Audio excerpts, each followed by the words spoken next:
Benvenute e benvenuti alla cerimonia di insediamento del magnifico rettore del Politecnico di Torino, Stefano Corniati. Il magnifico rettore ha incontrato il prorettore, il direttore generale e i componenti del Senato accademico e del Consiglio di amministrazione presso il Salone d'Onore del Castello del Valentino, sede storica dell'Ateneo. Insieme si apprestano a raggiungere la sede centrale del Politecnico di Torino per prendere parte alla cerimonia di insediamento.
Il magnifico rettore, il prorettore, il direttore generale e i componenti del Senato accademico e del Consiglio di amministrazione sono giunti presso la sede centrale del Politecnico di Torino.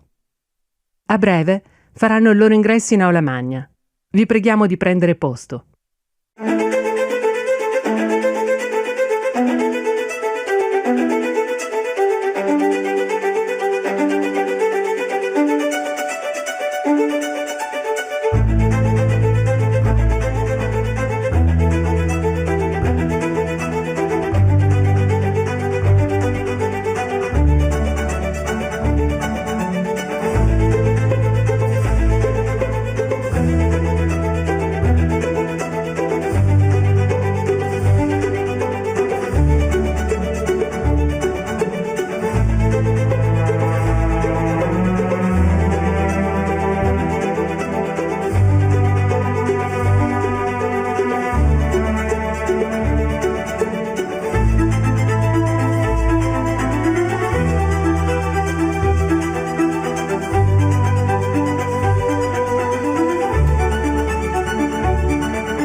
Benvenute e benvenuti.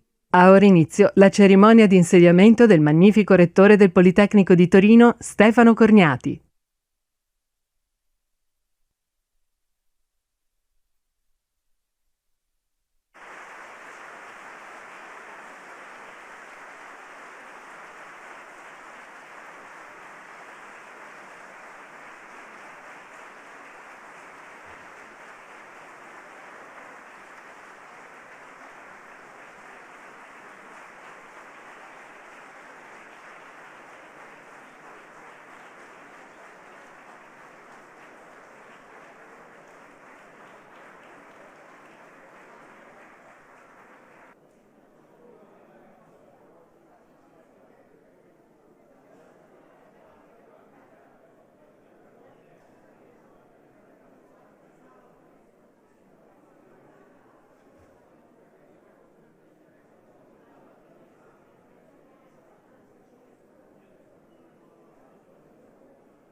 Fa ingresso il coro polietnico, che intonerà l'Inno alla gioia, tratto dalla Nona Sinfonia di Ludwig van Beethoven.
Trasmettiamo il messaggio della Ministra dell'Università e della Ricerca, Anna Maria Bernini.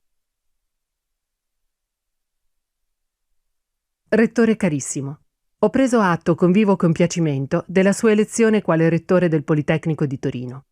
Con l'occasione, desidero esprimerle a nome di questo Ministero e mio personale vivissime congratulazioni e cordialissimi auguri, perché sotto la sua guida codesto Ateneo prosegua la sua nobile attività.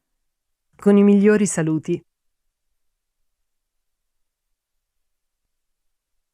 Prende la parola il Presidente della Regione Piemonte, Alberto Cirio.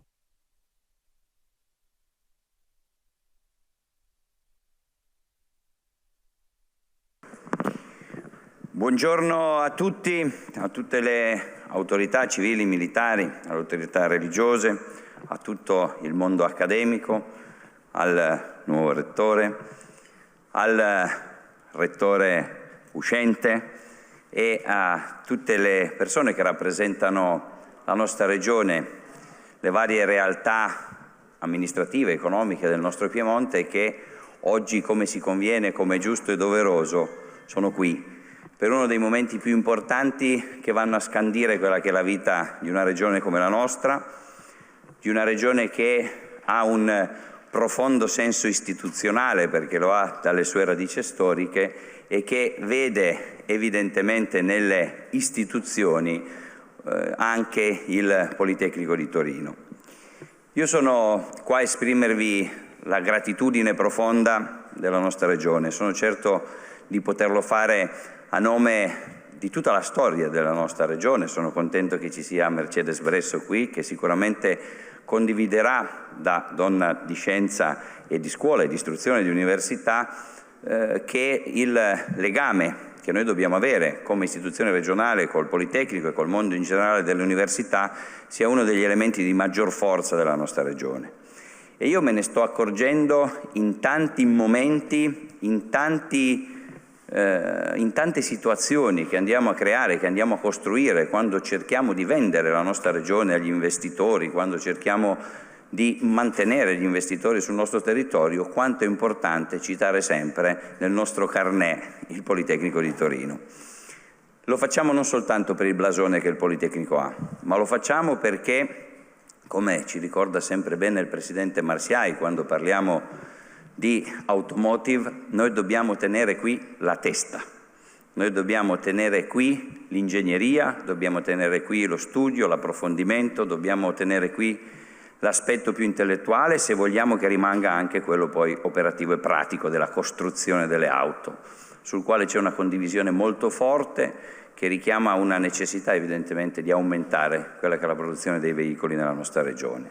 In questo il Politecnico è per noi fondamentale. Nessuno farebbe un investimento se non potesse trovare da una parte la capacità di chi sa fare, ma dall'altra parte anche in casa, direttamente in casa, la possibilità di studiare, approfondire, la possibilità di andare nella direzione di poter eccellere, cosa che non si riuscirebbe a fare se non attraverso un rapporto molto stretto, molto forte, molto immediato con le istituzioni universitarie e in primis il nostro Politecnico. Voglio ringraziare il Rettore Saracco, lo voglio ringraziare per questi anni di lavoro, di impegno, di determinazione, per gli stimoli che ci ha dato. Sono certo che potremo fare ancora cose molto importanti insieme nella nostra regione. Siamo alle battute conclusive dell'approvazione dello Statuto della Fondazione per l'Intelligenza Artificiale, che avrà sede qua, nella nostra regione. E questa è un'occasione da non perdere ed è intrinsecamente legata alla storia del Politecnico, alla vita del Politecnico. Noi in questo crediamo molto. E allora al nuovo Rettore voglio dire che siamo felici che lui abbia assunto questo incarico. Siamo felici di poter continuare questa collaborazione, ma soprattutto voglio ringraziarlo perché, guardate, di cose facili ormai non ce n'è più nessuna. L'Italia è un paese complicato per definizione, ma il momento che stiamo vivendo ha reso tutto più difficile, tutto più complesso.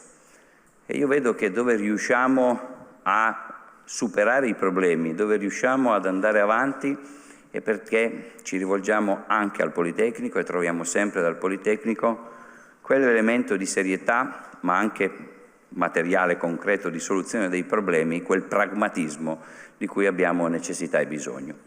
La Regione continuerà a essere al fianco del Politecnico di Torino sempre rimanendo al suo posto, perché è giusto che le istituzioni rimangano al proprio posto, ma dando tutto il supporto anche per il tramite dei fondi europei di cui disponiamo per garantire la benzina necessaria alle vostre attività. In bocca al lupo e buon lavoro, magnifico Rettore.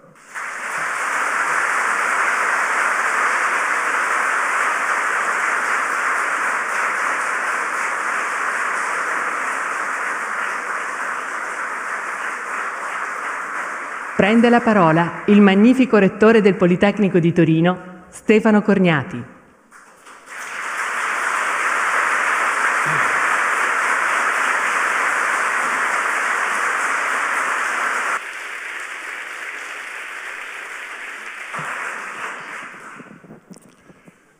Ieri sono stato alla prima cerimonia di inizio delle nuove attività della CRUI, dove si eleggeva la nuova giunta. Mi hanno chiesto se ero felice. Sono felicissimo.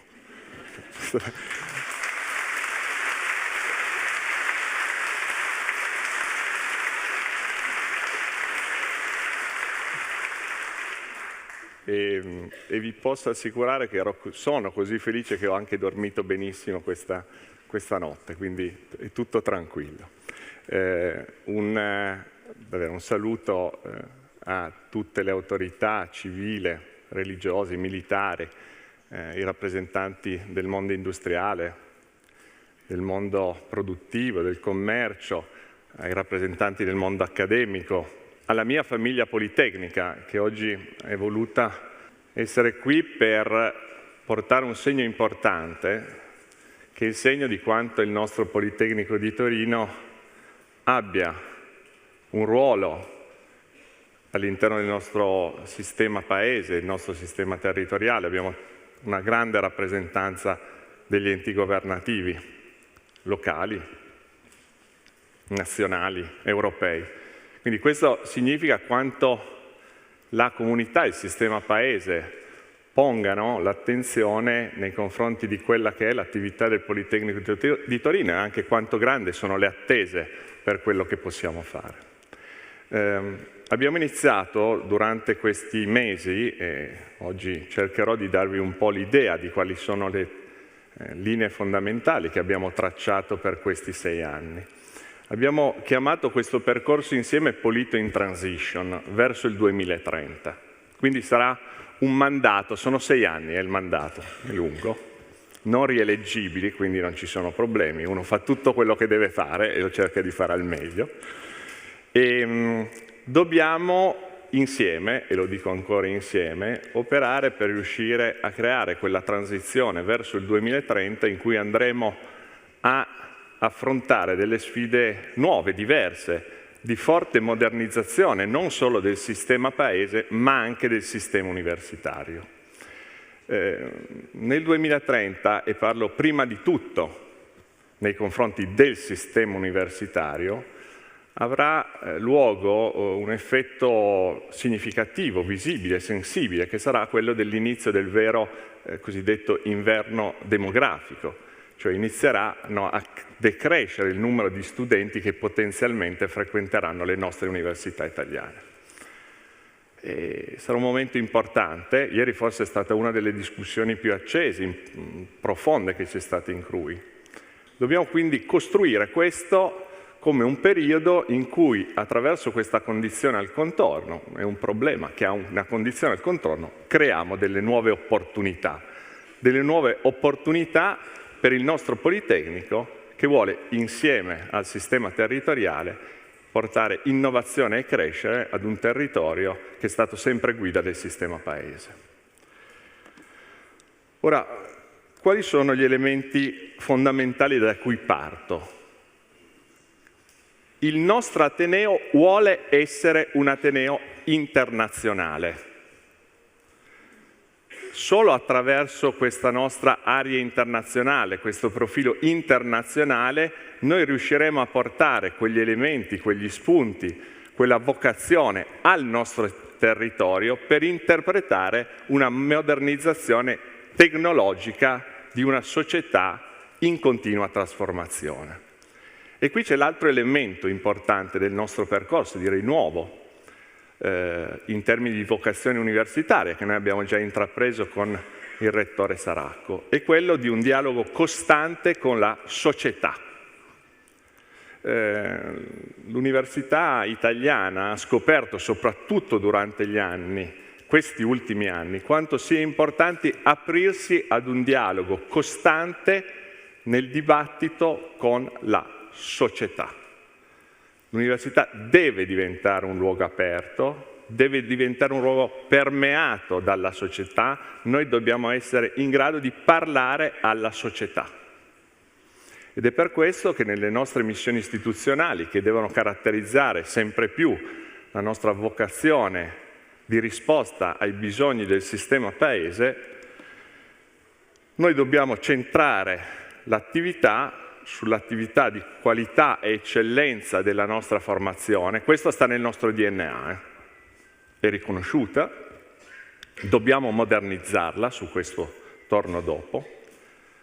Dobbiamo rafforzare le nostre linee di ricerca, ma soprattutto la penetrazione di un dialogo in partnership con i soggetti industriali e le pubbliche amministrazioni. Se noi vogliamo modernizzare il nostro sistema Paese, dobbiamo dialogare costantemente con un rapporto totalmente paritetico nel rispetto dei ruoli con il mondo industriale e anche con le pubbliche amministrazioni. Io a questo credo fermamente. Noi nasciamo nel nostro DNA maggiormente vocati a un dialogo con il mondo industriale, sta veramente nella nostra tradizione, c'è da sempre, soprattutto in questa campagna elettorale che è stata intensa di assoluto dialogo con la nostra comunità. La comunità politecnica ha voglia di parlare, ha voglia di esprimersi e in questa espressione trova una sua importante vocazione nel trasferimento di modelli, metodi, progetti alla pubblica amministrazione. Quindi vedo qui enti governativi, le pubbliche amministrazioni presenti, consideratici come dei partner. E poi naturalmente l'altra, l'apertura, il cosiddetto public engagement, la terza missione. Noi siamo stati la prima università italiana durante il mandato del Rettore Saracco per qualità sul public engagement. Significa che abbiamo iniziato ad aprirci ad un dialogo e a portare il sapere dell'università ad uscire ed essere un sapere che veicola quella che è la trasformazione di una società che è sempre più permeata di tecnologia.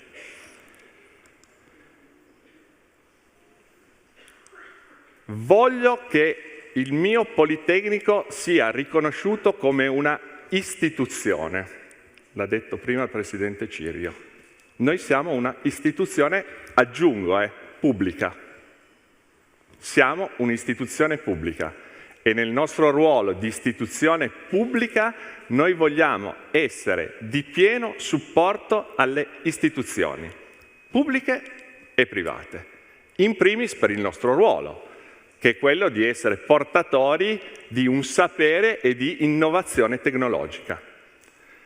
Ancor più in questo momento in cui la società vede una propria trasformazione che secondo quelli che sono stati i dettami del Green Deal, di cui abbiamo parlato anche insieme con l'onorevole Brezzo, sono oggi la guida di una società che cambia. E le due grandi trasformazioni, la transizione cosiddetta ecologica e quella digitale, sono delle grandi opportunità per il sistema Paese e per il sistema Europa. Noi vogliamo essere di supporto nell'interpretare queste transizioni e nel guidare un territorio, il sistema Paese e il sistema Europa, ad attuarle. Intorno a queste transizioni ci sono dei valori. In primo il valore della tutela dell'ambiente, della biodiversità, della capacità di interpretare attraverso la problematica del cambiamento climatico un grande motore di sviluppo a tutela dell'ambiente. E questi sono valori fondanti che noi riconosciamo nella nostra istituzione e che vogliamo trasferire ai nostri studenti. Un tema su cui veramente io voglio portare attenzione è quello della nostra necessità di rappresentare un punto di riferimento di dialogo con gli enti governativi sui temi del cosiddetto policy making. Questo avviene a tutti i livelli, avviene a livelli locali, a livelli regionali, ministeriali, europei. Oggi sempre più le politiche, le normative, i regolamenti hanno una base intrinsecamente tecnologica che li guida. Delle volte il mio Ateneo mi ha chiesto, ma in realtà non ci chiamano? E io ho risposto, no, siamo noi che dobbiamo proporci. Noi dobbiamo organizzarci. Ci sono tanti colleghi, esperti, specialisti di materie che già operano in questo campo. Sono in qualche modo punti di riferimento per le nostre istituzioni governative nell'affiancarli nello sviluppo delle policy. Io voglio un Ateneo, istituzione organizzata a rispondere al supporto al policy making, che è una questione fondamentale nell'interpretazione dello sviluppo di una società, perché attraverso quelle politiche si sviluppa una società in trasformazione che ha una profonda base tecnologica. Aggiungo un tema a noi molto caro, che è quello della cosiddetta science diplomacy, la diplomazia scientifica. La diplomazia scientifica è uno strumento essenziale nei processi di aiuto e di supporto, non solo alle decisioni, ma anche alla pacificazione, alla pace. Noi dobbiamo assumere un ruolo fondamentale. La pace è uno dei valori fondanti della nostra istituzione e attraverso la nostra capacità di interagire con i soggetti noi dobbiamo entrare in questi processi di cui attualmente il nostro mondo ha profondamente bisogno.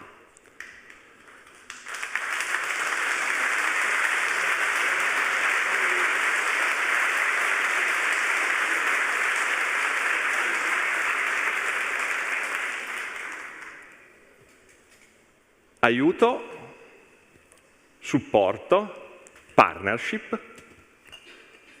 ma anche un ruolo essenziale nell'interpretare una vocazione che noi riteniamo fondamentale in quanto propulsore poi di tutte le successive azioni. Credo e crediamo in un Ateneo che possa essere un propulsore, insieme naturalmente all'Università di Torino. Ieri ero con il rettore Geuna, ringrazio naturalmente oggi della presenza. Insieme immaginare una città che già ha iniziato questo indirizzo, questa traiettoria, che sia una vera città universitaria. La città universitaria è propulsore di tutto, perché porta nuove energie, nuove idee, giovani in un contesto attrattivo. Un'attrazione che poi deve rimanere anche dopo, cioè dobbiamo essere poi bravi a creare un contesto industriale, produttivo, che sia in grado poi di trattenere questi giovani all'interno del nostro contesto. Questa è la grande sfida che dobbiamo fare tutti insieme. Città universitaria è propedeutico al nostro supporto allo sviluppo di innovazione tecnologica di un territorio che deve essere sempre più necessariamente basato su una economia ad alta densità di sapere, ad una economia ad alta densità di tecnologia. Per questo noi andremo nei prossimi anni a concentrare tutti gli sforzi per rinnovare quella che è la nostra offerta formativa. Questa è una delle sfide che abbiamo lanciato al nostro corpo accademico. Una formazione che, è vero, ci viene riconosciuta con solide basi, ci viene riconosciuta dal sistema di paese come una formazione di eccellenza. Noi dobbiamo però fare uno sforzo successivo, che è quello di modernizzare anche gli spazi per la nostra formazione. Questo è un tema importante, lo dobbiamo prima di tutto ai nostri studenti. Noi siamo un'università perché abbiamo studenti, noi dobbiamo avere cura degli studenti, dobbiamo prefigurare i loro percorsi di vita e dobbiamo poi accompagnarli a una valorizzazione dei saperi che acquisiscono all'interno della nostra università. Noi viviamo nel nostro DNA di didattica esperienziale, noi impariamo facendo, siamo degli ingegneri, degli architetti, dei designer, dei pianificatori. Noi vogliamo operare facendo e quindi dobbiamo avere dei luoghi che ci consentano di operare questa modalità di tipo didattico. Dopo vedremo cosa faremo nei primi 100 giorni. Il sistema paese ce lo chiede.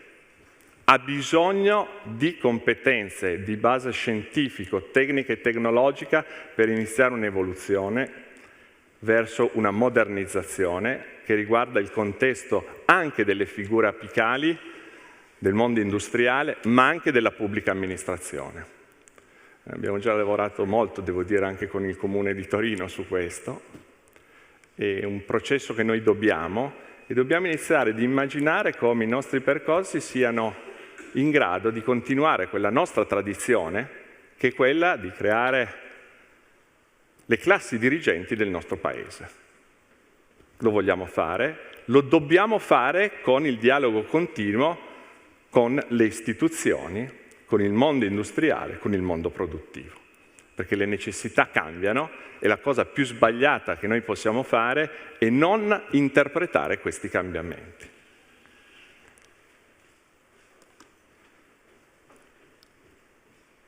Un ateneo è oggi moderno se riesce ad essere competitivo con le principali università tecnologiche europee. Noi siamo un'università tecnologica, viviamo ovviamente la sfida della competizione con quelle università. Oggi questo passa attraverso un paradigma nuovo nello sviluppo delle nostre infrastrutture di ricerca, che devono essere grandi infrastrutture di ricerca in rete anche con il mondo industriale.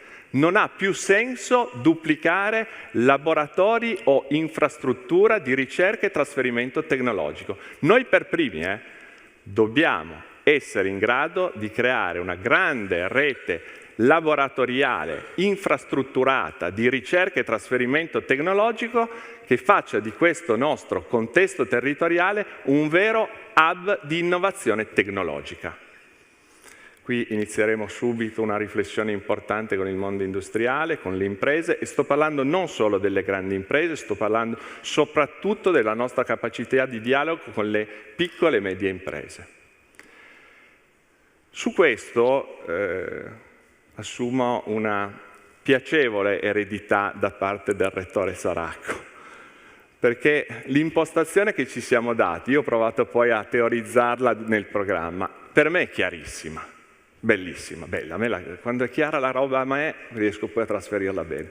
Noi abbiamo un campus nelle nostre 2 sedi centrali, quella storica del Castello del Valentino, dove tra l'altro ci siamo, come avete visto, trovati con gli organi di governo, e poi quella della nostra cittadella politecnica. Queste 2 sedi sono le sedi che caratterizzano il nostro campus, dove noi eroghiamo la nostra formazione. E invece, nelle zone della città che determinano una loro vocazione di innovazione, sviluppiamo le nostre grandi infrastrutture di ricerca, dove non abbiamo compressione di spazi, dove abbiamo la possibilità di sviluppare grandi infrastrutture immaginandole oggi, ma immaginando la loro evoluzione domani. Immagino alla grande sfida che abbiamo insieme sulla cittadella dell'aerospazio, fondamentale. Immagino la grande sfida che abbiamo su Mirafiori, con la manifattura avanzata e tutto il centro sulla mobilità e l'automotive. Immagino tutta la grande riqualificazione, in cui riporteremo anche tutta l'area del design con la riqualificazione di tutto l'asse intorno a Torino Esposizione, con il grande campus del Valentino. Immagino l'asse, questo miglio dell'innovazione che c'è tra il nostro Energy Center e l'Environmental Park sulle Green and Clean Technology. E lì insieme tutto il mondo della digitalizzazione. E questo è un grande piano per l'Ateneo. Dobbiamo raccontarlo bene, perché una delle grandi domande che devo dirvi mi ha sempre angosciato, no? Fin dall'inizio di questo percorso, è stato solo una. Perché una studentessa o uno studente dovrebbe sceglierci? Ma perché viene qua? Perché? Poi un giorno incontro, durante i miei tanti caffè fatti durante la campagna elettorale, che sono diventati famosi, uno studente e iniziamo a parlare, uno studente indiano, e gli chiedo, ma come mai hai scelto il Politecnico di Torino? E lui mi ha dato una risposta ingegneristica. Mi ha detto, beh, io cercavo un ateneo tecnologico, preso, con un ranking apprezzabile nelle ranking delle università internazionali, però volevo venire in un campus che fosse al centro di una città, ben connesso con i mezzi di comunicazione, avere una città vivibile e con un costo accettabile per uno studente e avere la possibilità di avere dei servizi e un'accoglienza che fosse adatta per uno studente. Ho fatto girare il modello e tum, è uscito Torino. Scusatemi, fighissimo.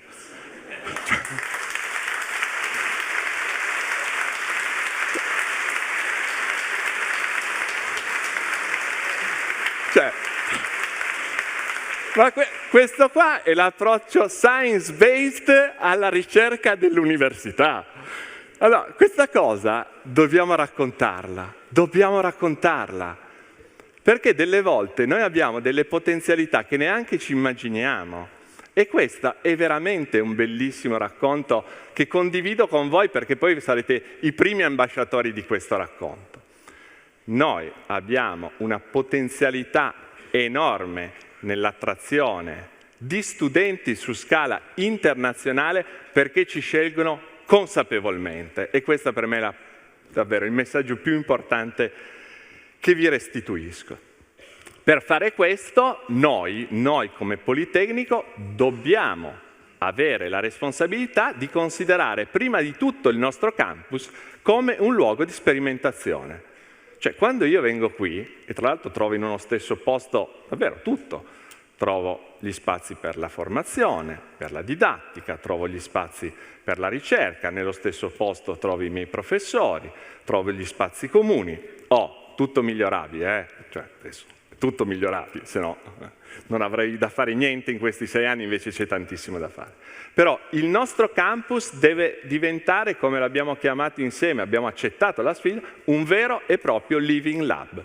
Cioè quando una persona viene qua, uno studente, una studentessa, ma la società in generale deve vedere un luogo dove si respira sperimentazione, dove si va, dove si toccano le cose, dove si può pacioccare, per capire che quell'evoluzione tecnologica è reale, non è un sogno, è un'innovazione tecnologica del fare e noi siamo un ateneo del fare, in particolare con 2 grandi obiettivi, il tema della sostenibilità ambientale, energetica, sociale e tutto il tema della digitalizzazione, che saranno parti integranti, tra l'altro, come vedrete, della squadra di governo. E poi chiudo con un tema che a me sta molto a cuore.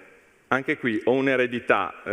Io ho avuto il privilegio, negli ultimi 3 anni delle mie deleghe con il rettore Saracco, di poter seguire in prima persona le attività di trattativa sindacale.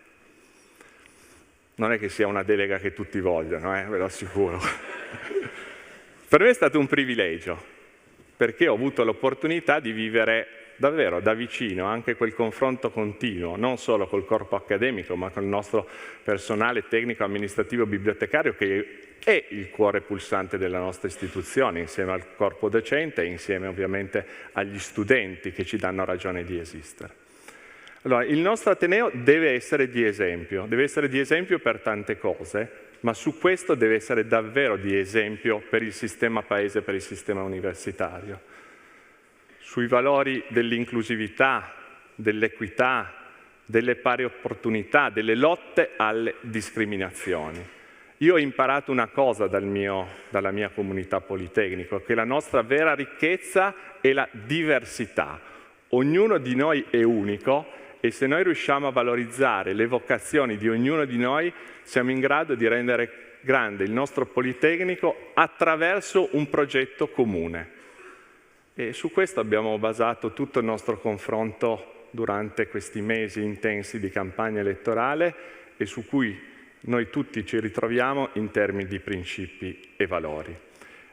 Su questi temi, su cui noi siamo stati pionieri, dobbiamo ovviamente proseguire e soprattutto portare questo messaggio in primis alle università italiane, ieri me ne sono reso conto, e poi a tutto il sistema Paese. Ora, tutto ciò detto, cosa mi sento di dire da dove partiamo? Ovviamente io do per scontato che tutti voi abbiate letto le 97 pagine del programma Polito in Transition. Comunque, se non l'avete fatto, ci sono anche una sintesi in 5 pagine che aiuta, e poi è una delle classiche cose come il Green Deal. Io dico sempre, il Green Deal tutti devono leggerlo, perché è una roba veloce, uno se lo stampa, se lo mette vicino, oppure lo mette sul telefonino se non vogliamo usare carta, in una notte insonne se lo legge, è bellissimo. Chiosa, perché io amo il Green Deal? Perché il Green Deal è il nostro Ateneo. Solo una cosa, questo è un fuori programma. Sintesi del Green Deal in un minuto. Il Green Deal è fatto da 2 grandi transizioni, digitale ed ecologica, che stanno sopra, a 3 grandi settori di applicazione: l'industria, la mobilità, la città e il territorio. Quello è il nostro Ateneo. Ok? Quindi noi abbiamo una grande fortuna, siamo dei grandi interpreti reali di quelle che sono le missioni del Green Deal e per questo il nostro Ateneo in questi 6 anni sarà portatore di questo messaggio. Dove partiamo? Allora, partiamo prima di tutto da dove mi piace partire, anche dalla mia precedente esperienza da pubblico amministratore, guardo chi mi ha seguito in questi anni, e cioè costruire. A me piace vedere le cose proprio alla fine fatte. E iniziamo il progetto e la costruzione della manica della didattica. Se noi vogliamo innovare la nostra offerta formativa, non possiamo essere bloccati dalla mancanza di spazi moderni dove fare didattica. Sono 16.000 metri quadri totalmente orientati alla didattica nel nostro campus. Questa è la nostra manica della didattica. Poi torno indietro, dove si trova? Si trova lungo l'asse di Castelfidardo, incrocio Corso Einaudi, e una grande stecca già presente all'interno del nostro masterplan e che rappresenterà di fatto la grande spina della didattica che completerà lo sviluppo urbanistico di quell'area. Come la faremo? Lo dico soprattutto ai miei consiglieri di amministrazione, la certificheremo LEED. Questo adesso è un discorso interno tra di noi, ci eravamo detti, partiamo perché quello diventerà un oggetto iconico per la città, un luogo che disegna il futuro della nostra città, che avrà tutti i migliori parametri di sostenibilità energetico-ambientale, ovviamente in accordo con il puntuale controllo di gestione dei costi su cui noi, se non lo sapete, ci siamo dotati proprio di un team apposta. Quindi questo primo tema. Quanto costa? 40 milioni di euro. La facciamo? La facciamo.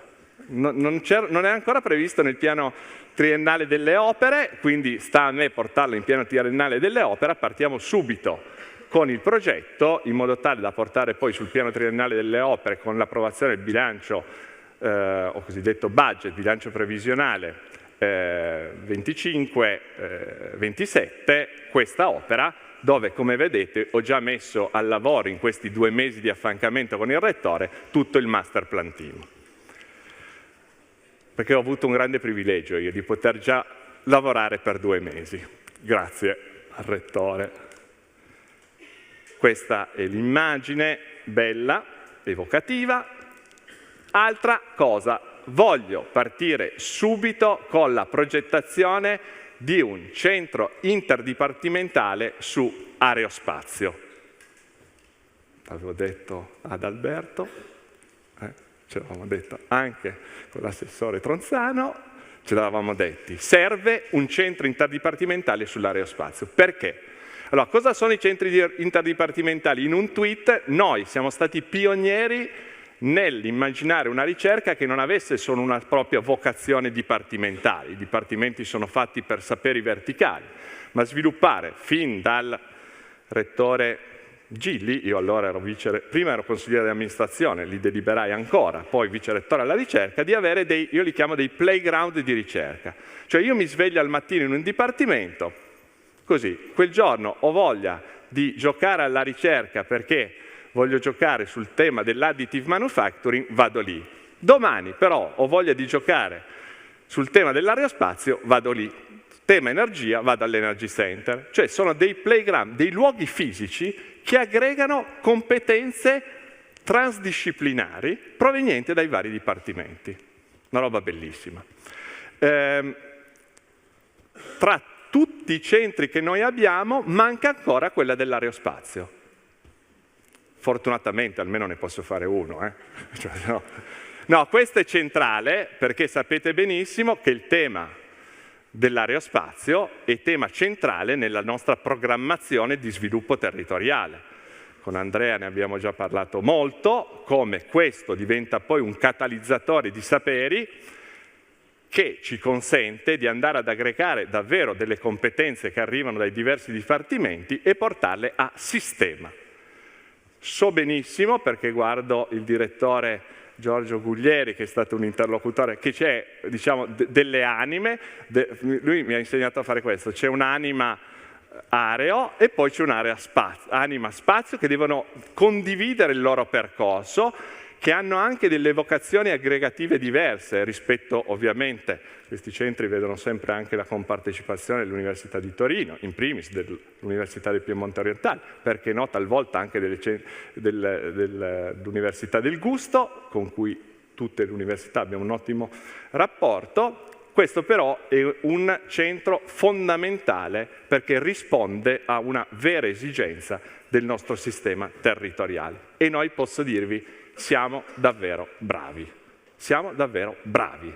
Cioè, quando uno è bravo, un po' deve dirselo. E non diciamo, diciamo.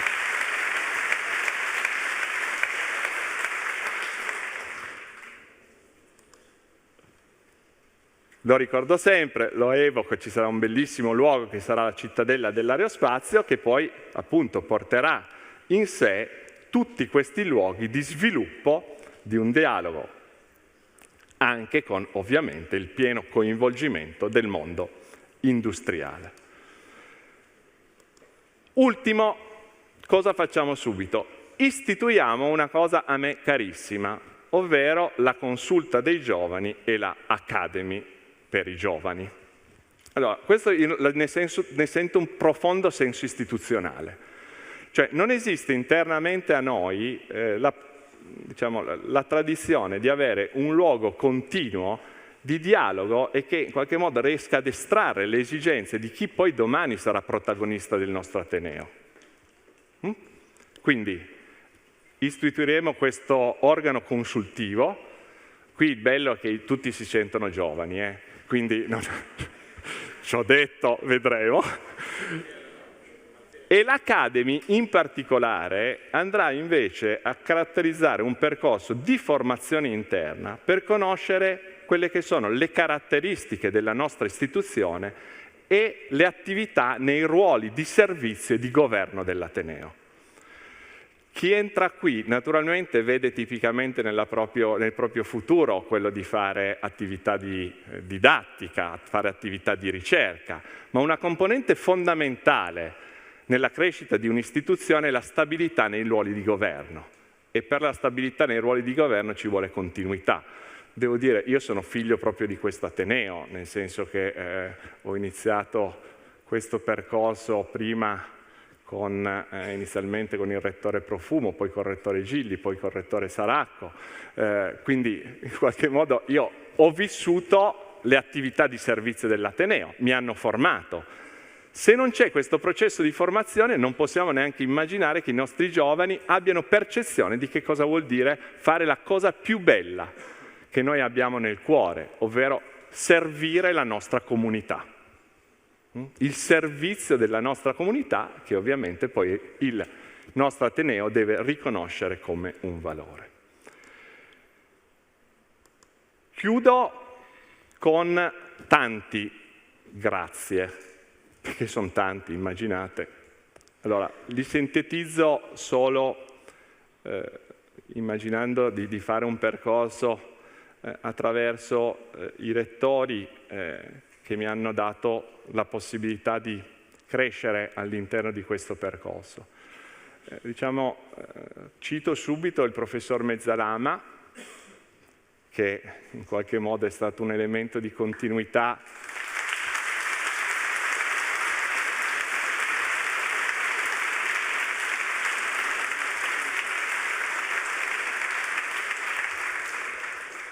pro-rettore, elemento di continuità, diciamo, fin dal periodo ZIC, quindi questa è una continuità permanente. Poi cito il rettore Profumo che ci sta ascoltando da remoto, di cui io devo dire, la mia prima esperienza che mi ha fatto immaginare di fare questo percorso fu fatta con lui, perché la mia prima collaborazione alla didattica da studente, al secondo anno, fu di elettrotecnica e macchine elettriche e la feci con il rettore Profumo come professore e con il professor Tenconi come assistente, e qui mi avete fatto capire la bellezza di quella che è la nostra missione nella formazione, quindi grazie.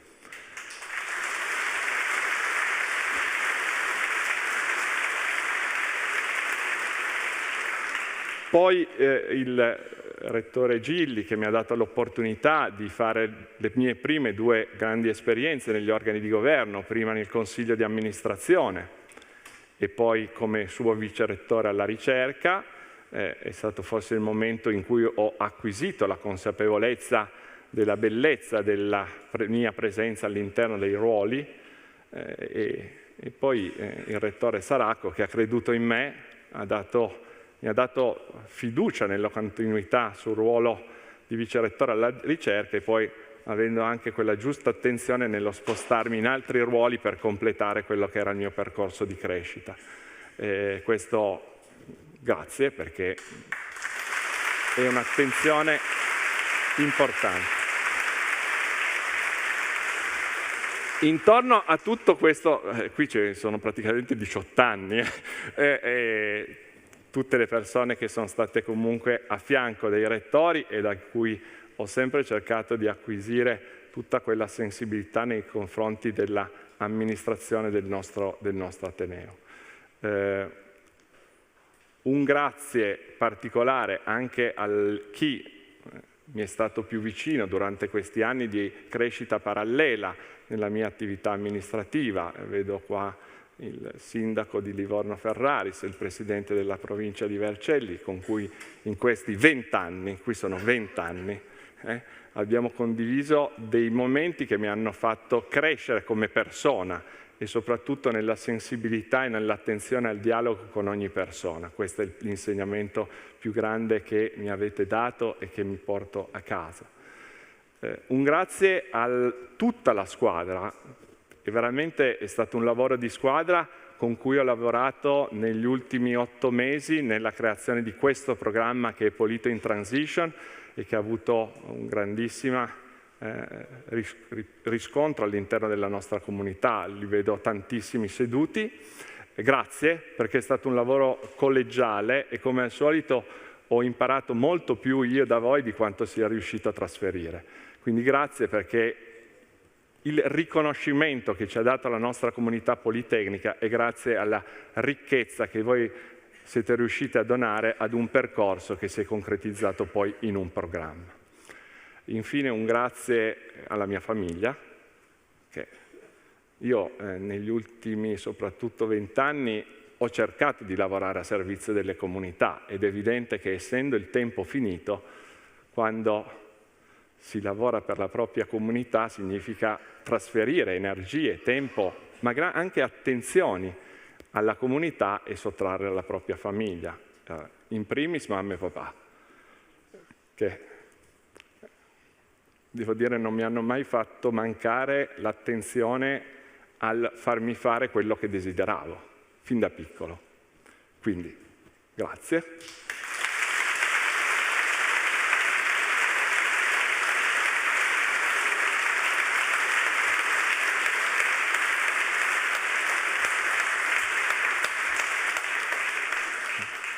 Mia sorella Cristina, che mi ha sopportato in tanti momenti, abbiamo un carattere diverso, quindi ha accettato anche il fatto che io quando faccio una cosa rimanga molto concentrato e focalizzato sull'obiettivo, e questo in certi momenti mi fa rimanere distante da certe situazioni. E poi naturalmente Valentina e Giacomo, mia moglie e mio figlio, che ci sono molto contento di averli qui, perché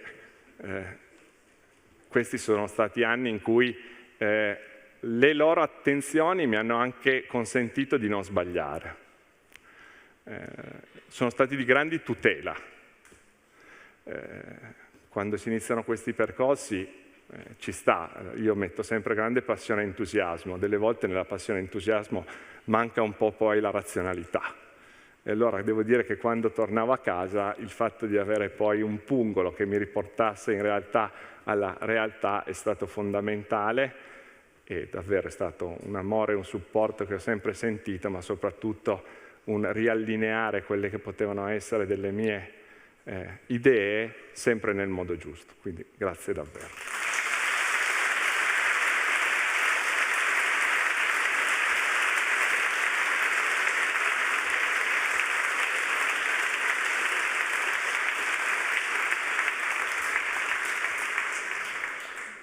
Adesso chiamo per il suo intervento il sindaco della città di Torino, Stefano Lorusso, come sapete un collega professore del Politecnico di Torino, un amico con cui abbiamo condiviso tra l'altro tanti momenti insieme a parlare del nostro Politecnico.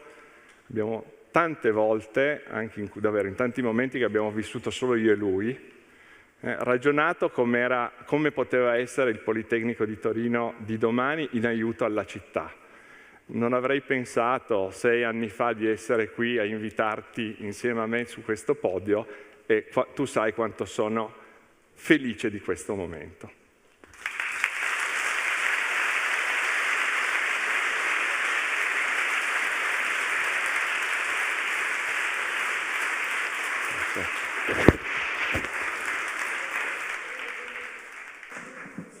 Tu sei felice, io sono più emozionato di te, anche perché mi ha messo la foto con la barba, quindi grazie.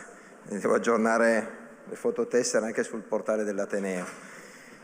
Beh, emozionante, abbiamo un bravissimo rettore, davvero io sono molto contento, e mentre Stefano ti sentivo parlare mi venivano in mente esattamente quei momenti in cui tante volte ci siamo trovati a quattro occhi, facciamo un po' di outing anche noi ogni tanto a discutere di quelle che erano le prospettive, le traiettorie del Politecnico, e credo davvero che per tutti noi oggi che abbiamo condiviso questo percorso di questi anni sia bello ascoltarti, sia bello sentire il tuo entusiasmo, sia bello sentir dire a qualcuno sono felice di essere diventato rettore, che insomma tutto sommato mi sembra il miglior viatico per i prossimi anni. Molte cose sono nelle slide, molte cose sono in quel programma che io ho letto nella sua integrità e che credo nella dimensione della parola che tu hai scelto traduca meglio di qualunque altro acronimo che cosa noi abbiamo davanti nei prossimi anni, no? Tu hai scelto la transizione come motivo caratterizzante il tuo mandato. L'hai detto molto bene, l'hai scritto molto bene. Torino è una città che davvero ha delle potenzialità molto rilevanti. Quello studente indiano con cui tu hai parlato fa parte di una ampia comunità che noi abbiamo e di cui talvolta non siamo sufficientemente consapevoli.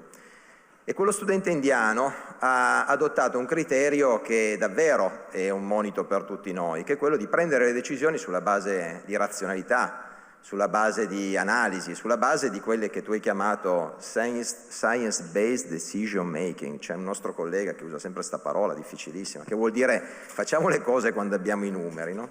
Che è un cambio culturale piuttosto rilevante per chi transitoriamente esercita funzioni di direzione pubblica di comunità allargate, ma che penso davvero possa diventare un nuovo paradigma che nuovamente far tornare a essere o fa essere Torino una città laboratorio, una città dentro la quale sicuramente queste sfide che vengono oggi poste all'attenzione nostra, innanzitutto di cittadini, di genitori, di persone che in qualche modo hanno a cuore, oltre che la propria dimensione individuale, personale, della propria carriera personale, anche una dimensione di servizio alla comunità.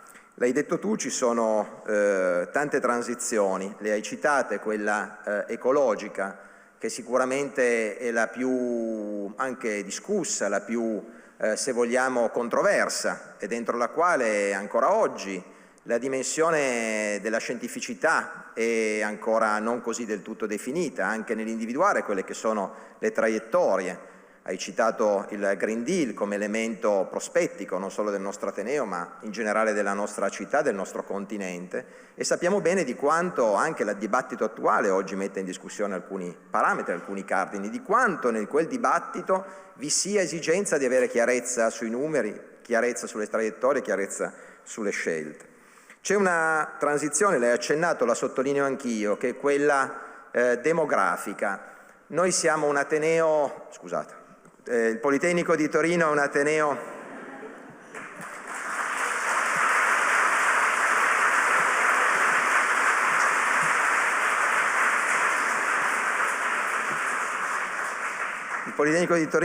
in una città che, come tante altre città in Europa, nel nostro continente, sta affrontando una sfida, che è la sfida di come adeguiamo il nostro modello predittivo, di come immaginiamo il futuro e conseguentemente costruiamo oggi il presente per essere pronti nel domani, in una dimensione che sta radicalmente mutando.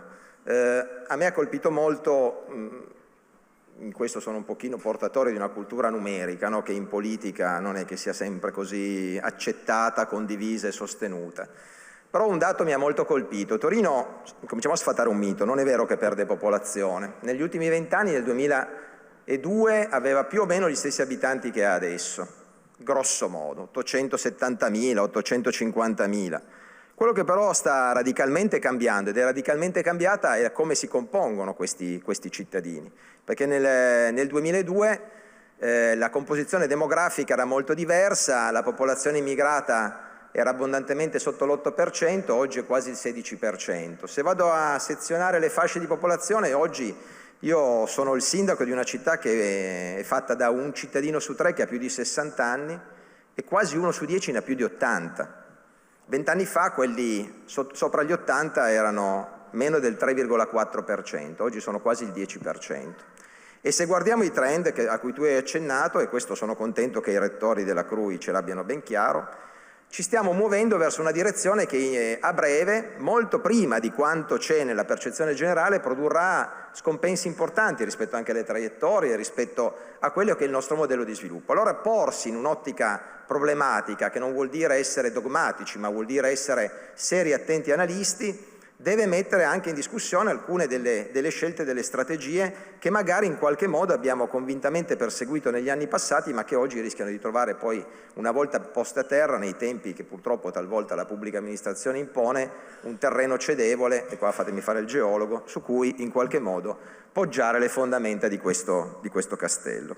E poi c'è una terza transizione, che è quella tecnologica. Noi siamo, e anche qua non l'abbiamo neanche colto più di tanto, ma è davvero imponente il cambiamento che si pone anche alle nostre discipline tecniche e scientifiche, a tutto quello che è la qualità della vita, la relazione sociale, la dimensione di relazione tra i nostri giovani, che è l'intelligenza artificiale, una rivoluzione complessa, una rivoluzione che pone nuovi interrogativi anche agli elementi etici e valoriali e che credo non possa non essere considerata. Allora queste tre transizioni, la demografica, quella ecologica e quella digitale, credo davvero possano rappresentare una sfida per il tuo sessennio, come dire, nell'ottica di avere un programma definito, 94 pagine, proprio ingegneristico, articolato, cartelle, faccio questo, faccio quello, ma anche capaci di cogliere uno degli elementi più complessi da cogliere, che è quello della variabilità delle condizioni di contorno, che sono molto più veloci nel loro mutamento. Lo sa bene il rettore Guido Saracco, che ringrazio per questo lavoro che ha fatto in questi anni complessi, che si è trovato a diventare rettore e ad affrontare una delle più grandi e sconvolgenti situazioni che questa umanità ricordava, che è stata la pandemia, e ricordiamo tutti noi quanto ha inciso nella nostra vita quotidiana, lo ricorda la comunità accademica fatta dagli studenti e dai docenti, relativamente al cambio dell'erogazione didattica, la spinta sulle piattaforme e tutte le difficoltà, e come sempre le condizioni di contorno impreviste e imprevedibili hanno dovuto e hanno obbligato chi guidava il processo, e Guido l'hai fatto veramente bene, ad adeguare, ad adattare una situazione che sono certo non era contenuta nel tuo programma di 6 anni fa, facilmente intuibile. Ed è questa capacità di cogliere la mutevolezza delle condizioni di contorno e di adeguare, senza perdere il filo della strategia, le azioni nel concreto, che farà la differenza tra un Politecnico di Torino che sarà più o meno capace di interpretare il futuro di una città che, l'ha detto il Rettore, è davvero ha delle potenzialità per diventare una vera città universitaria. Guardate, nel nostro paese, anche secondo me non del tutto correttamente, sono davvero tantissime le città che hanno università, e anche se non sono città, cioè in alcuni casi, diciamo così, che non sempre si è fatta una politica del tutto virtuosa. Negli anni passati si sono moltiplicate le sedi decentrate, poi si è tornati di tutto indietro, insomma qui sarebbe lungo e ampio il dibattito. Sono molte meno le città universitarie, cioè le città che hanno nel loro DNA costitutivo la capacità di essere consapevoli di avere una dimensione universitaria e vengono riconosciute in Italia e all'estero come città universitarie, che è una sfida diversa da ospitare università, è una sfida che coinvolge il Politecnico, l'Università degli Studi, aggiungo l'ESP, che è questa terza nuova innovazione universitaria nella nostra città, ma che coinvolge chi poi la città la deve guidare, la deve in qualche modo accompagnare, che credo davvero debba pensare all'università non come una funzione accessoria tra le tante funzioni che svolge, ma come un volano di sviluppo, di internazionalizzazione e, aggiungo io, anche di coesione sociale. Noi siamo in una dimensione che va ben oltre quello che è il ruolo istituzionale delle università oggi, che sono certamente la formazione, la ricerca, la terza missione e il trasferimento tecnologico. Sicuramente questi sono cardini e pilastri che sono immancabili, ma oggi l'università può e deve svolgere una funzione pubblica, eticamente ancora superiore dal punto di vista del ruolo, che è quello dell'essere motore di uno sviluppo economico e anche di uno sviluppo culturale e sociale, in una dimensione che coniuga lo sviluppo economico e la coesione sociale come tutt'uno dentro una strategia che non deve vedere queste cose contrapposte, perché non esiste sviluppo economico, non esiste una città che è in grado di essere capaci di produrre sviluppo economico e innovazione che non sia anche coesa socialmente, e non possiamo essere strabici e guardare unicamente al tema della coesione sociale isolato dal tema della costruzione di ricchezza e di sviluppo. E per fare questo, e Torino credo abbia tutte le caratteristiche in questo momento storico, c'è esigenza di una cosa molto forte, che è il rapporto di partenariato pubblico tra enti pubblici e privato. Allora, l'appello che io rivolgo davvero, anche usando questa occasione, è proprio a tutto il mondo privato, al mondo delle imprese, al mondo del terzo settore, al mondo che in qualche modo può costituire un proficuo sistema Torino, che davvero crede di essere in qualche modo capace e consapevole di fare squadra, di discutere. Talvolta, quando uno discute, mica sempre d'accordo, può anche essere in disaccordo, ma riesce a fare rete e a fare squadra.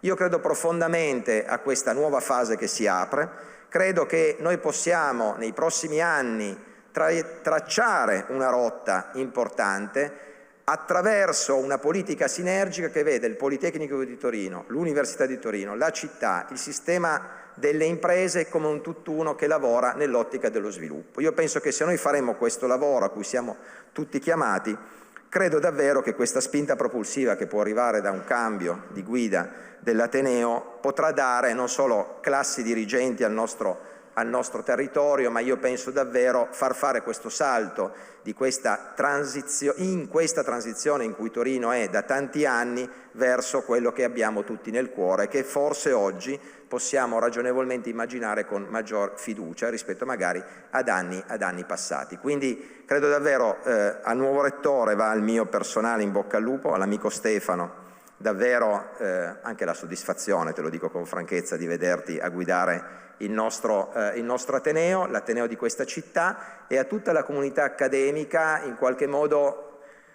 una richiesta la faccio anche ai colleghi.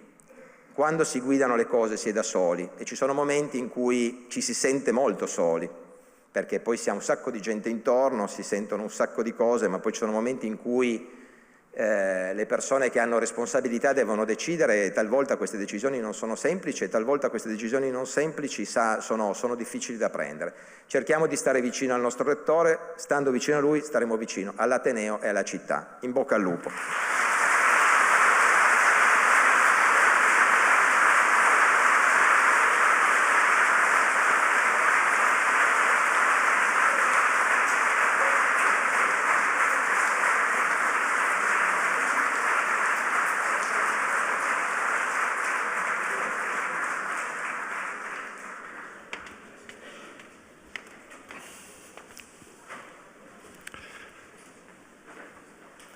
Bene, ci avviamo a chiudere questo momento insieme e la parte che porta alla presentazione della cosiddetta squadra di governo.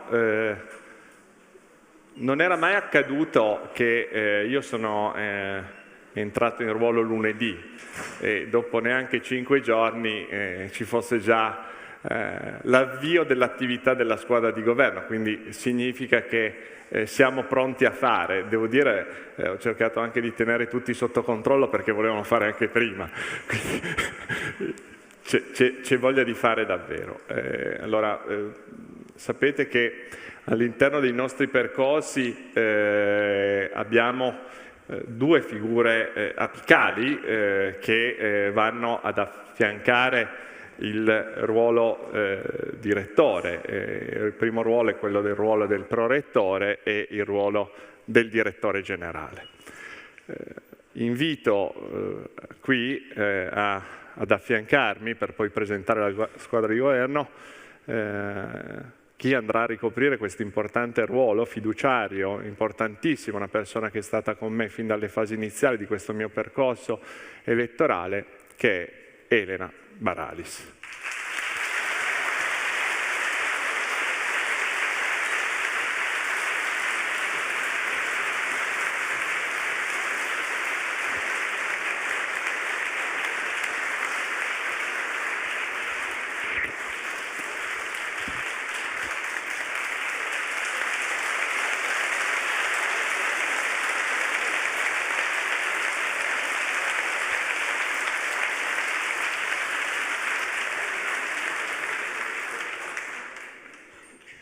Allora, io vorrei prima di tutto ringraziare Stefano per la fiducia che ha riposto in me, perché sono stata veramente emozionata quando mi ha proposto di essere il suo prorettore e quindi grazie.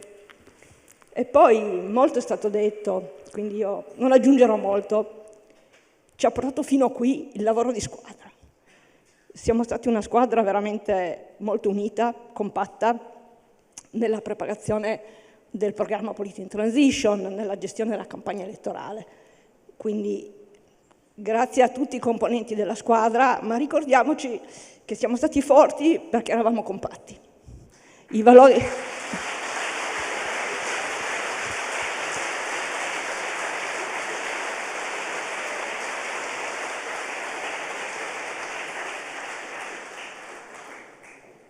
La coesione di una squadra si misura con degli obiettivi chiari e condivisi che avevamo e con la capacità di comunicare quindi di parlare apertamente anche quando c'era dissenso, questo è già stato detto, ma è molto importante sempre. E quindi io spero che adesso la squadra diventi più ampia e che tutto il Politecnico sia la nostra squadra, in cui tutti desiderino di essere partecipi e di contribuire al raggiungimento degli obiettivi che ci siamo posti, che sono la parte del programma Polity in Transition. E con questo vorrei dire che la mia porta sarà sempre aperta per tutti e tutte, i docenti, i membri del personale tecnico, amministrativo e bibliotecario, che vogliono portare un qualunque tipo di contributo all'avanzamento, al miglioramento del nostro Ateneo. Vorrei dire che spero di essere in grado di contribuire con la mia storia e la mia esperienza a che è quella come il percorso che ha fatto Stefano. Anch'io ho fatto un lungo percorso dentro questo Ateneo, sono stata anche direttore di dipartimento, sono stata membro del Senato quando ero professore associato, quindi ho fatto tante esperienze di tipo diverso che mi hanno portato a costruire delle opinioni e un modo di pormi nei confronti dei problemi. E io spero di essere in grado di continuare a contribuire con la mia esperienza a quello che sarà il futuro dell'Ateneo.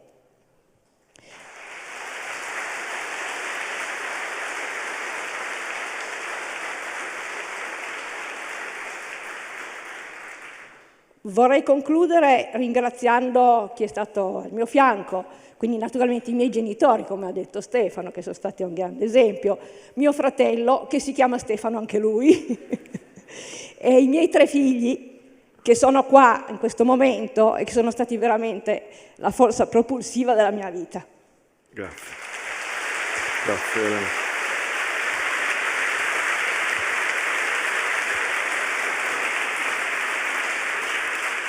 Ora chiamo ad aggiungersi qui sul palco il direttore generale. Il primo atto che abbiamo fatto in Senato accademico è stato quello dell'espressione di parere favorevole al rinnovo del suo incarico fino al 2030, un segnale politico importante che volevamo dare tutti, io per primo. Sapete che il direttore generale è di nomina fiduciaria del rettore, ma per dare il segnale di una volontà di stabilità di un percorso di cui il nostro Ateneo ha straordinariamente bisogno.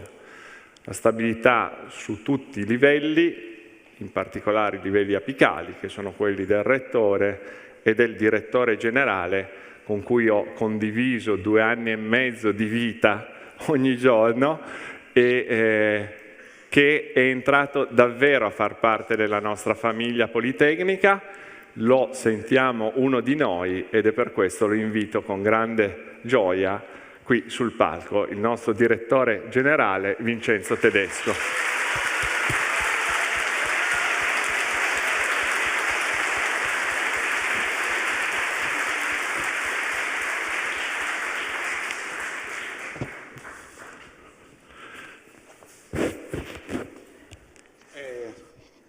Siete tanti però. No, io devo dire che le 97 pagine le ho lette tutte e quindi adesso sto capendo come cercare di attuare quelle 97 pagine. Però volevo dire 2 cose, un po' di cose. Innanzitutto grazie anche al rettore Saracco, che io sono qua per la decisione che lui ebbe un po' di anni fa, 2 anni fa, e ti ringrazio moltissimo per le parole, come anche ringrazio Elena per la stima e l'amicizia. Prima cosa che volevo fare è ringraziare il personale amministrativo tutto, il bibliotecario, perché se questo evento può essere realizzato, ci sono persone che non vedete che stanno lavorando per noi e che ringrazio uno a uno. Parto io prima dei ringraziamenti, poi dico alcune cose di prospettiva. Inverto un po'. Anch'io ringrazio la mia famiglia. Oggi ho in sala Nicole, mia figlia. Ringrazio mio papà, che non c'è più. E soprattutto mi sarebbe piaciuto che mi vedessi in questa situazione. Poi andiamo alla parte propositiva, cogliendo alcuni spunti che tu hai dato. Noi abbiamo 2 grosse azioni da porre in campo che poi si rifletteranno sull'assetto organizzativo. Uno è assolutamente realizzare un piano strategico che ricomprenda anche un piano di internazionalizzazione di lungo periodo, da adeguare volta per volta, e quindi irrobustire questa parte. L'altro elemento, come avete visto, è lo sviluppo edilizio, molto forte, su cui abbiamo dei tempi che sono scanditi, oltre che da tempistiche di tipo finanziario, ma soprattutto anche da vincoli che dobbiamo cercare di superare. E quindi mi viene in mente anche che quando si utilizza il termine semplificazione, in alcuni casi noi cerchiamo di semplificare, ma non sempre tutte le amministrazioni ragionano allo stesso modo, ci sono vincoli normativi da superare, ma cercheremo di farlo, perché il compito del direttore generale e della sua squadra è quello di essere anche dei facilitatori, non degli ingessatori. Ho cercato sempre di trasmettere ai miei collaboratori il fatto che noi dobbiamo risolvere problemi, non crearne altri problemi. Noi dobbiamo risolvere i problemi, si discute e si decide. Mi è piaciuto molto il passaggio che ha fatto il sindaco, che alla fine uno è solo quando deve decidere, ascolta tanti. Poi io mi trovo nella stanza, che attualmente è di fronte a quella di Stefano, poi però devi prendere una decisione e lo devi fare velocemente, perché al giorno d'oggi non possiamo aspettare, dobbiamo decidere bene e velocemente. Non voglio prendere tanto tempo, ma una cosa che mi interessa anche evidenziare, lo sviluppo del personale, l'attenzione verso tutti.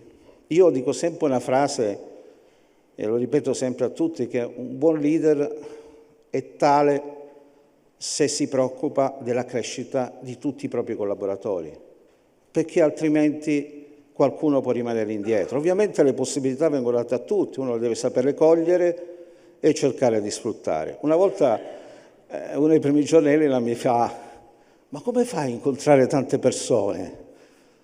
Ecco, il ruolo del direttore generale è quello di incontrare le persone e capire esattamente quello che hanno da dire, anche se hanno da dire un qualcosa di semplice, di contributo, eccetera. Cioè bisogna sempre ascoltarle le persone, perché questa è la ricchezza che ci consente anche di andare avanti in un lavoro molto complesso, come dice Stefano, che deve tener conto delle vocazioni di tutti, ma soprattutto poi alla fine bisogna fare una sintesi. Grazie ancora. Grazie. Grazie Vincenzo.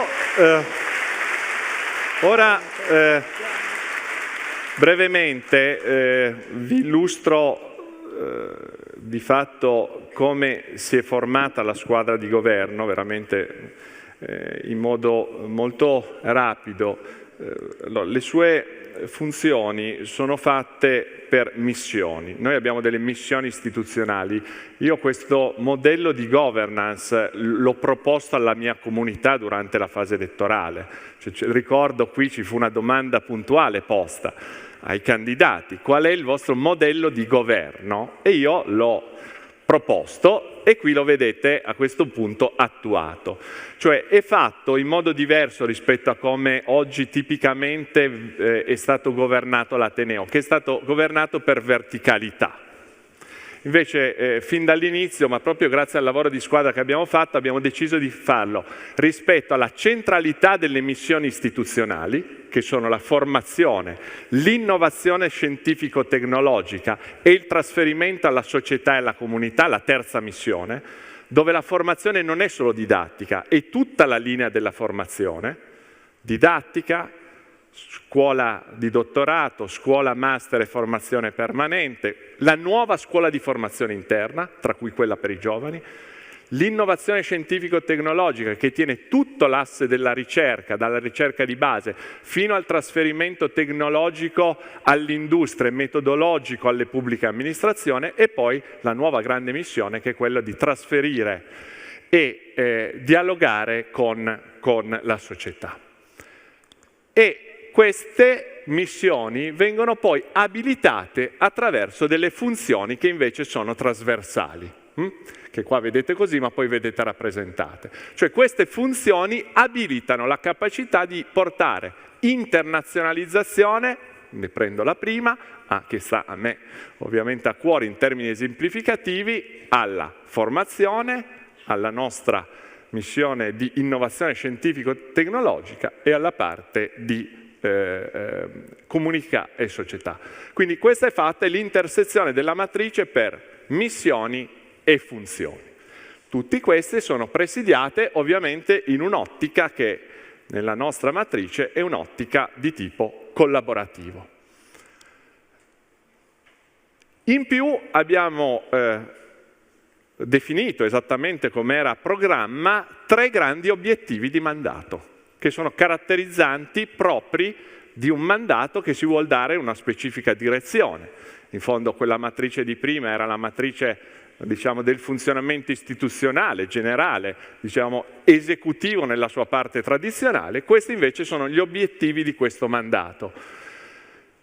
Abbiamo quello che è l'obiettivo della nostra comunità di crescere in un ambiente dove tutti abbiano pari opportunità, dove ci sia una chiara azione rivolta all'inclusività, dove la qualità della vita e la diversità siano valorizzate.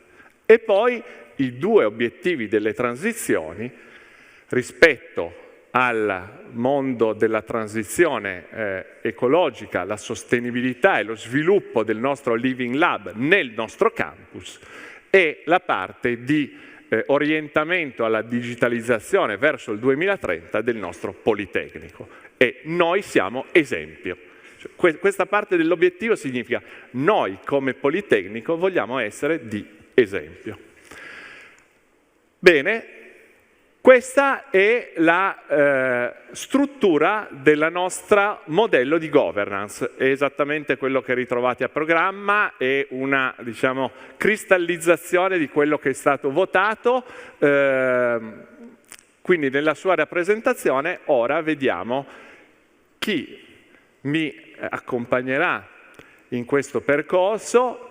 Naturalmente, e lo dico, ci sono 2 vicerettorati che guardano dall'alto le funzioni, quello del piano strategico. Noi dobbiamo varare il nuovo piano strategico. Nel varare il nostro piano strategico ovviamente questo deve includere tutte le missioni e funzioni, io quelli che ho chiamato i vicerettorati abilitanti, e poi quello sulla pianificazione delle risorse, che sono ovviamente da motore di sviluppo per tutte le altre nostre missioni e funzioni.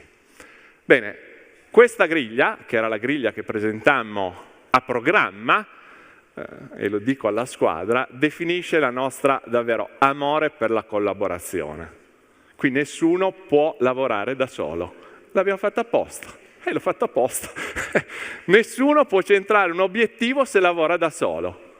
Questa è la grande sfida che ci siamo dati, Quindi non esiste alcun obiettivo, alcun pallino che può essere realizzato singolarmente da un vicerettorato. Abbiamo detto che siamo l'Ateneo esempio di collaborazione, allora ragazze e ragazzi dimostriamolo adesso. L'abbiamo fatto fino adesso, è stato fantastico il percorso insieme. Bene, adesso ve li presento tutti.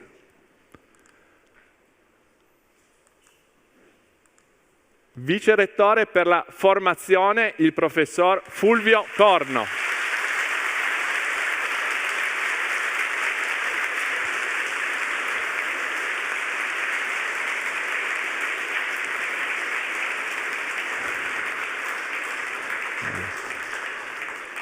Grazie. Mi metto qua io. Vice rettrice per l'innovazione scientifico-tecnologica, la professoressa Giuliana Mattiazzo.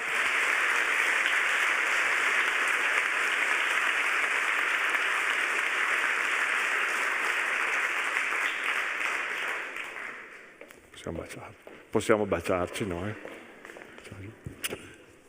Perché da protocollo no. Vabbè, ma noi l'abbiamo. Poi tu non segui mai il protocollo, quindi.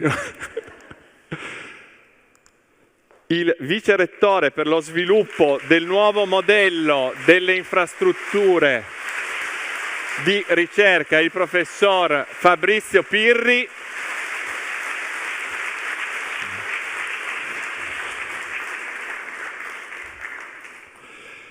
E a chiudere le missioni il vice rettore per la società e comunità e per l'attuazione del programma, il professor Stefano Sacchi.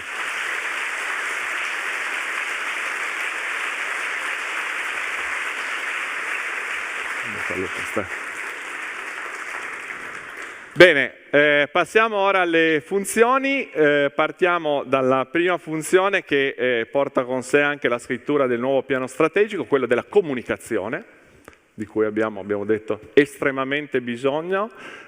Facciamoci tutti conoscere meglio, perché abbiamo tante cose da dire, cose importanti per il nostro territorio. E chiamo qui con me la vice rettrice per la comunicazione e la promozione dell'identità del nostro Ateneo, la professoressa Silvia Barbero.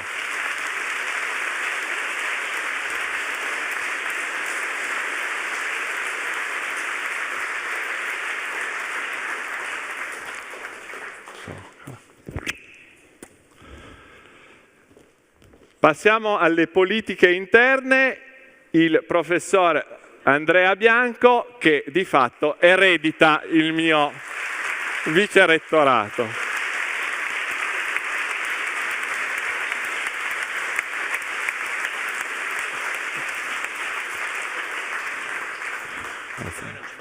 No. Vicerettore per l'internazionalizzazione, anche lui subito con un importante programma che è quello di varare il nuovo piano strategico per l'internazionalizzazione, il professor Alberto Sapora.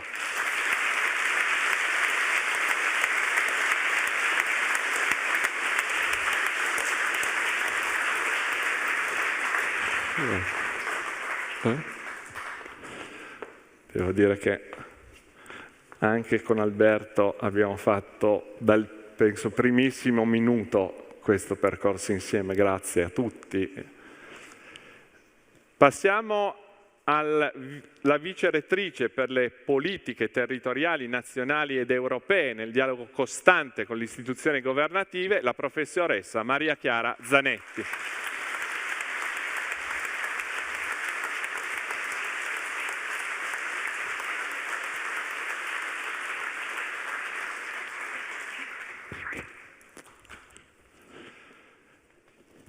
Proseguiamo con un vicerettorato che è presente ed è fondamentale a statuto ed è fondamentale oggi nell'accreditamento della qualità degli Atenei, il professor Stefano Berrone come vicerettore per la qualità.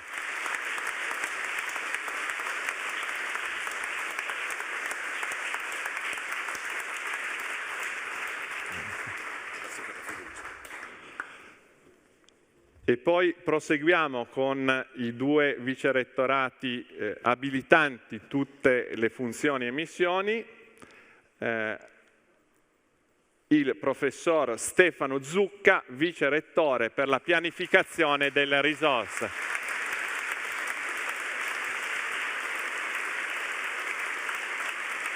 A lui l'arduo compito di rivedere il modello di distribuzione delle risorse, su cui già abbiamo tanto parlato con i direttori e gli organi di governo. In bocca al lupo a tutti, in particolare a te Stefano.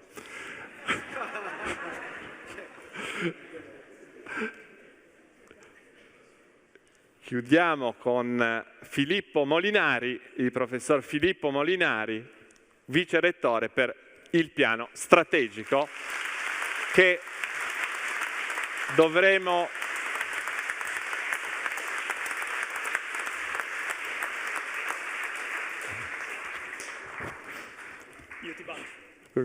che dovremo andare a varare entro appunto questa fine anno 2024, quindi un lavoro da iniziare subito, siamo tutti pronti. E adesso passiamo alle funzioni obiettivo di mandato, l'istituzionalizzazione degli obiettivi che ci siamo dati attraverso quei principi e quei valori che generano l'attività della nostra comunità politecnica. E chiamo con me e con noi la vice rettrice Claudia De Giorgi, vice rettrice per le pari opportunità, l'inclusività e la qualità della vita, a cui è dato il compito di proseguire la tanta attività già fatta e che ora proseguiremo non solo con forza e attenzione, ma con un vero e proprio programma istituzionale. Grazie Claudia.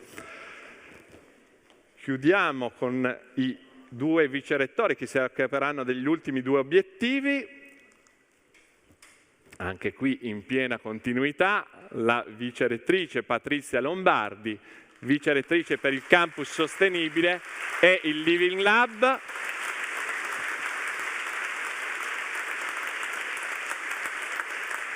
Presidentessa della RUS, la rete universitaria delle università sostenibili, e qui siamo davvero sempre stati noi esempio per l'università italiana, un esempio per i contesti europei delle università sui temi della sostenibilità. Chiudo con l'obiettivo di un Polito digitale al 2030, anche qui in continuità con l'attività svolta negli ultimi anni, vicerettore Paolo Montuschi.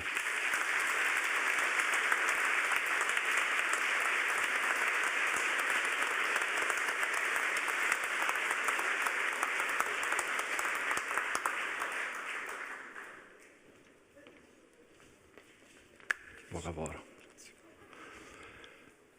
Bene, adesso noi avanziamo un pochettino, qui, perfetto, ci mettiamo centrali e...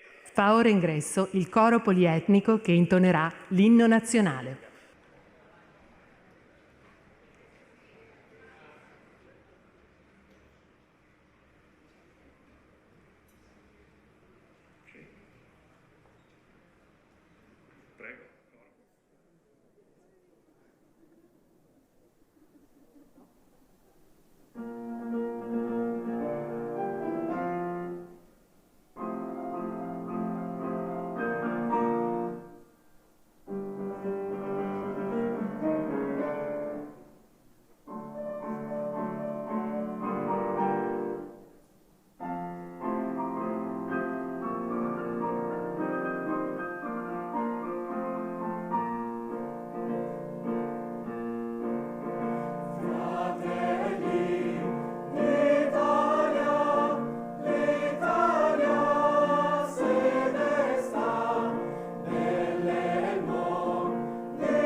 Dov'è la vittoria? Riporga la chioma che schiava